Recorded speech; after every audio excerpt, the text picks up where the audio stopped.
اسلام آباد اسٹوڈیو سے آپ دیکھ رہے ہیں جرگہ سلیم صافی کے ساتھ۔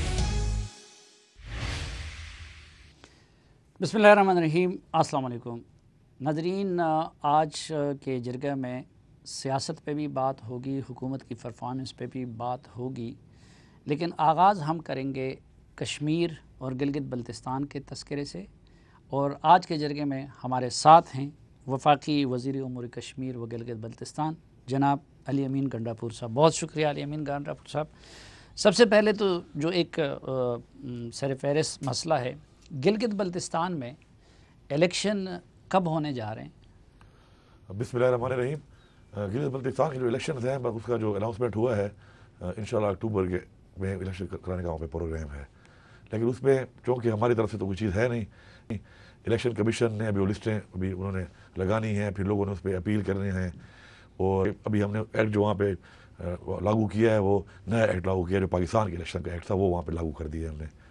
تو اس حوالے سے پھر لوگ اپیل کریں گے، پھر اگر اپیلیں زیادہ ہو جاتی ہیں اور اپیلیں لوگ زیادہ کرتے ہیں اور غلطیاں زیادہ آ جاتی ہیں ووٹر لسٹوں میں، جو کہ ہمارا کام نہیں ہے، بیسیکلی الیکشن کمیشن کا اور نادرا کا ان کا کام ہے، تو ان کے اوپر ہے۔ ہماری تو مکمل تیاری ہے، اور جو ڈیٹ انہوں نے اناؤنس کی ہے اور جو ڈیٹ وہ دیں گے اس پہ الیکشن ہوگا انشاءاللہ۔ اچھا، یہ اس میں جو نگران کابینہ ہے اور نگران حکومت ہے وہ آپ لوگوں نے تشکیل دی ہے؟ ہاں جی، ادھر جو وہاں کا جو قانون ہے گلگت بلتستان کا، تو اس میں بیسیکلی کابینہ جو ہے وہ prime minister of Pakistan as chairman of the council, Gilgit Baltistan council, وہ ان کو نامینیٹ کرتا ہے، اور اسی طرح عمران خان صاحب نے مشاورت کے ساتھ، اور ہم نے پہلی دفعہ تاریخ میں ہم نے یہ دیکھ کے کیا ہے کہ اگر ایک بندے کو ہم نے فائنانس میں لایا تو اس کا بیک گراؤنڈ فائنانس کا ہے اور وہ پولیٹیکل آدمی بھی نہیں ہے۔ ہم نے اس چیز سے بالا تر ہو کے کام کیا ہے کہ ہم نے ان کچھ مہینوں میں 3 مہینے یا 4 مہینے ہیں، جتنا بھی ٹائم ہے یہ ضائع نہ ہو، each and every minute counts. Gilgit بڑا ہم نے ایکسپرٹس لوگ لیے ہیں، ہیلتھ میں ہر جگہ علاقہ ہے، اور اس وقت دشمن کی نظر بھی اس پہ بہت زیادہ ہے، سی پیک کی وجہ سے بھی، چین کی وجہ سے بھی، اور لیکن اس میں یہ کچھ افواہیں اس طرح بھی آ رہی ہیں، خبریں بھی، کہ یہ پیسے لے کے وزراء کا تقرر کیا گیا ہے 3 مہینے 4 مہینے کے لیے۔ پہلی بات تو یہ ہے کہ آپ کو یہ پتہ ہونا چاہیے کہ تمام ادارے اس میں ایسی چیز میں، اسپیشلی گلگت بلتستان اور کشمیر کی جو بھی افیئر ہوتے ہیں اس میں تمام ادارے اور اسٹیک ہولڈر بیٹھتے ہیں، اور کلیئرنس لی گئی ہے ہر بندے کی۔ میرے خیال میں اس سے شفاف، اچھی، پڑھی لکھی، اور ہر ہم نے سیٹ کو کور کیا ہے۔ وہاں پہ اسماعیلی ہیں، ان کو بھی ہم نے حصہ دیا، اہل تشیع کو دیا، اہل سنت کو دیا، نور بخشی وہاں پہ ہیں ان کو بھی دیا۔ تو ہم نے ایک پراپر میرٹ پہ بنائی ہے ایک ایسی کابینہ کہ جو ان 3-4 مہینوں میں بھی ایک اچھا کردار ادا کر سکے، کیونکہ گلگت بلتستان بہت پیچھے رہ گیا ہے، اور ہمارا مسئلہ جو وہاں پہ میں نے دیکھا ہے بحیثیت وہاں کے منسٹر کے، تو اس کا مسئلہ یہ ہے کہ وہاں پہ جو پولیٹیکل فگرز ہیں ان کا اتنا ایکسپوجر نہیں ہے، اور اس وجہ سے ایکسپوجر بھی کم ہے، دور بھی ہے، اور یہاں پر بھی جو ان کے معاملات آتے ہیں، چاہے ان کے ہائیڈل کے پروجیکٹس ہیں، ان کے کوئی اور پروجیکٹس ہیں، تو یہاں پہ ان کو ہم سے پہلے 12 سال سے پروجیکٹ تھے، اپروو پروجیکٹ تھے، شروع نہیں ہو رہے تھے۔ تو یہاں پر ہم لوگ کہتے تو ہیں گلگت بلتستان کے لوگ بہت لائل ہیں، ان کی بڑی قربانی ہے پاکستان کے لیے، لیکن میں آپ کے سامنے ریکارڈ کہہ رہا ہوں کہ میں نے یہ دیکھا کہ اس سے پچھلے حکومتوں نے ان کی لائلٹی کا ان کو صلہ نہیں دیا، اسی لیے وہاں پہ صرف 15.5 لاکھ کی آبادی، اچھا ایک تو میں مانتا ہوں اور ابھی تک وہاں محروم ہی ہیں۔ 15 لاکھ لوگ کتنے لوگ ہیں؟ صلہ ان کو نہیں دیا، اور ایک ان کے ساتھ یہ زیادتی ہو رہی ہے کہ ان کو کبھی علی امین گنڈاپور جیسا پٹھان ان کے معاملات کا مختار بن جاتا ہے، کبھی پنجاب کے قمر زمان کائرہ وہ ان کے مختار بن جاتے ہیں۔ مثلا ابھی ان کی نگران کابینہ بن رہی تھی تو وہ یہاں سے بن رہی ہے، یہاں سے ایک فیڈرل منسٹر ان کے سارے معاملات کو چلاتا ہے، تو کیوں نہ اس کو صوبے کا سٹیٹس دیا جائے؟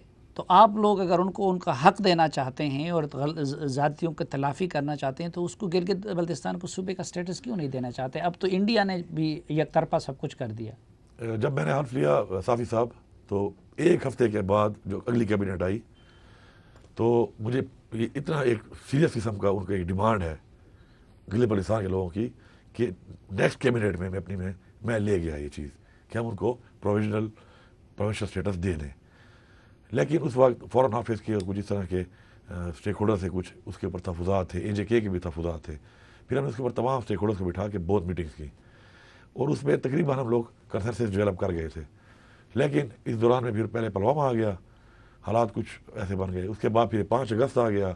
لیکن ہمارا جو انشاءاللہ میں نے اس پروگرام میں یہاں بیٹھ کے، آپ یہاں تھے اور میں وہاں تھا، میں نے بات کہی تھی انشاءاللہ کہ ہم گلگت بلتستان کو میں اپنے ٹائم میں انشاءاللہ تمام کے تمام انشاءاللہ جو کی محرومیاں ہیں وہ بھی دور کروں گا، اور ساتھ ساتھ انشاءاللہ اس پہ میں کام کر رہا ہوں انشاءاللہ ان کو ہم انشاءاللہ اپنا حق دیں گے. وہ ہمارے لائل پاکستانی ہیں، انہوں نے خود لڑ کے انہوں نے یہ علاقہ نہیں، پروویژنل صوبے کا حق دیں گے، ان کو حیثیت دیں گے. اس پہ دیکھیں، اس پہ بہت سے اسٹیک ہولڈرز ہیں، ساتھ اس کے مسئلہ کشمیر اس سے منسلک ہے، کیونکہ ہم نے خود ہی وہاں پہ UNSC میں جمع کرایا ہوا ہے اپنا موقف. اس کے اندر ہم نے گلگت بلتستان کو کشمیر کا حصہ شو کیا ہوا ہے پاکستان نے. تو اس کے اندر کچھ ایسے معاملات ہیں جن کو ہم دیکھ رہے ہیں پیچیدگی سے، اس پر ایکسپرٹس نے بٹھائے ہوئے ہیں. اس طریقے سے کام کریں گے کہ مسئلہ کشمیر کوئی مسئلہ نہ بنے.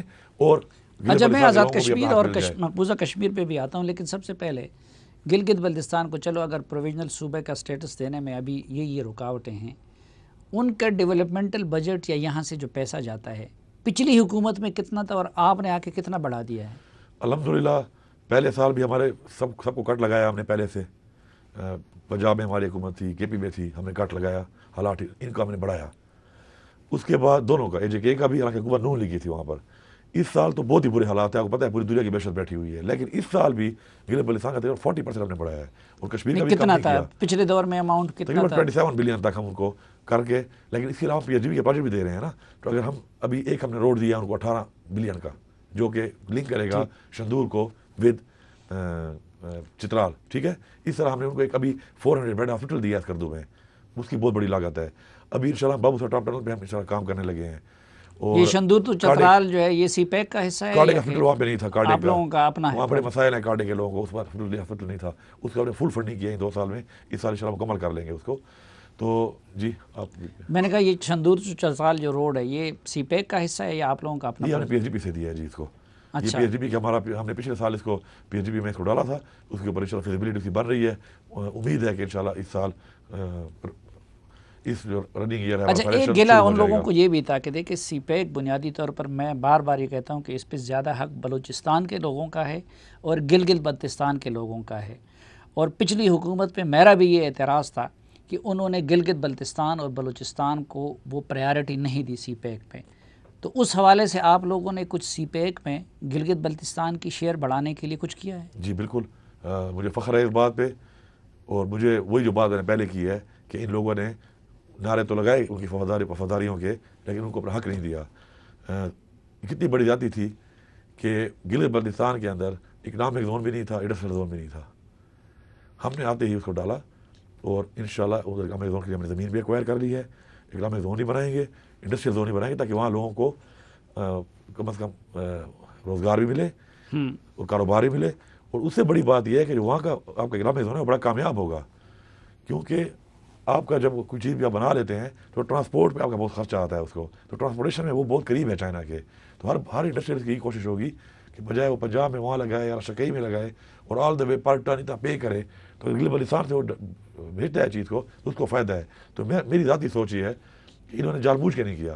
ان کو پتا تھا کہ اگر وہاں بن گیا تو سارے کا سارا جتنا بھی انویسٹر ہے وہ تو وہاں چلا جائے گا، اور زیادتی کی تھی ہم نے اس کا ازالہ کیا. دوسرا جو ہم نے بات کی کہ یہاں سے کنٹرول ہوتا ہے، ایسا بالکل نہیں ہے. یہ بالکل آپ کا غلط کانسیپٹ ہے. نہیں، چیف سیکرٹری ان کا باہر سے جاتا ہے، IG ان کا باہر سے جاتا ہے. کہاں سے جاتا ہے؟ KPK کا. ہاں، KPK کو کون دیتا ہے جی؟ پنجاب کو کون دیتا ہے جی؟ نہیں، لیکن وفاق، وہ وفاق دیتا ہے، لیکن KP والا جا کے پنجاب میں بھی IG بن سکتا ہے اور وہ جا کے گلگت بلتستان میں بھی IG بن سکتا ہے. لیکن گلگت بلتستان والا بیوروکریٹ آ کے ادھر نہ چیف سیکرٹری لگ سکتا ہے اور نہ کوئی اور. تو گلگت بلتستان کی پوری بیوروکریسی میں ایسا نہیں ہے کہ جو اپنا چیف سیکرٹری بن سکے، ان کے پولیس میں ایسا نہیں کہ جو IG بن سکے. اس وجہ میں کام کر رہا ہوں. ان کا جو کوٹا ہے اس کے اندر یہ مسئلہ ہے، یہ ہم نے نہیں کیا، یہ پہلے سے آ رہا تھا. تو آپ تو تبدیلی لانی تھی نا آپ لوگوں نے. کام ہو رہا ہے، اس پہ کام ہو رہا ہے. ان کا سروس کوٹا ہے اس میں ہم چینج کر کے اس کو بہتر بھی کر رہے ہیں. اور یہ کچھ اور چیزیں بھی ہیں اس میں، لائک وہاں پہ جو آپ کا ہوتا ہے ایک گریڈ نیچے والا لگتا ہے، وہاں پہ اس کو بھی ختم کریں گے انشاءاللہ. ہم برابری پہ لائیں گے. اور دوسرا جو آپ نے کہا کہ یہاں سے کنٹرول ہوتا ہے، یہ 2 چیزیں تو ہر جگہ صوبے میں ہوتی ہیں. 2 چیزیں تھیں ہمارے پاس، ایک ٹورزم، ایک مائننگ، جو میری منسٹری کے پاس تھی یہاں پہ کونسل کے پاس بیسیکلی. اور اس کونسل میں بھی ان کے ممبرز ہوتے ہیں، ان کے ہمارے سینیٹرز ہوتے ہیں. اس طرح کے اسمبلی سے ان کے ممبرز بن کے آتے ہیں. جتنے بھی ڈیولپمنٹ کونسل کرتی ہے اس کی اپروول، ریکمنڈیشن، آئیڈینٹیفیکیشن وہی کرتے ہیں. تو اس کے اندر میں نے آتے ہی بغیر